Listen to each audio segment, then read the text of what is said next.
Bonjour! Aujourd'hui, je vais vous montrer comment utiliser son propre compte du centre de service pour se connecter au PolyX 50.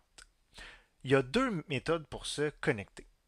La première va utiliser le clavier et la souris. C'est un peu comme quand on se connecte à son compte courriel. On va prendre l'adresse et le mot de passe. Alors, quand je suis devant l'écran du code, je vais simplement venir pointer se connecter sur cet appareil et ça va me demander mon adresse courriel. En ce cas-ci, mon adresse courriel du centre de service. Gardez en tête que le clavier du système Android qui fait partie du PolyX 50 ne reconnaît pas la touche de retour. Il apprend comme un A. Donc, pour pouvoir confirmer qu'on a fini d'écrire le courriel, on va venir cliquer sur le mot connexion.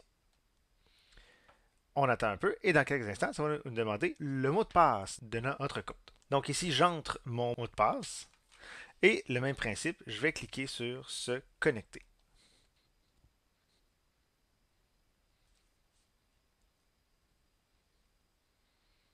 Et nous sommes maintenant connectés. La deuxième façon de se connecter, le gros avantage, c'est que j'ai rien à toucher sur le PolyX 50. Je vais simplement utiliser mon ordinateur que j'ai déjà avec moi. Donc, on va remarquer le code qui nous présente ici et on se retrouve dans quelques instants sur mon ordinateur. Alors sur mon ordinateur, je vais aller sur le site web microsoft.com /device login et ici, ça me demande d'entrer le code. Bien, c'est le code qui est affiché sur l'écran du PolyX 50. Donc simplement, je vais regarder l'écran et entrer le code. Et vous allez voir qu'il me propose automatiquement mon compte que j'utilise sur l'ordinateur parce que c'est mon ordinateur de travail. Alors je vais automatiquement sélectionner mon compte et encore mieux, parce qu'il se souvient de mon compte, il ne me redemandera pas mon mot de passe. Donc je clique, et là il me demande est-ce que vous voulez utiliser le Authentication Broker? Oui, parce que c'est le nom du système qui envoie la requête sur l'autre appareil. Ben oui. Et on va aller voir ce qui se passe du côté du PolyX 50.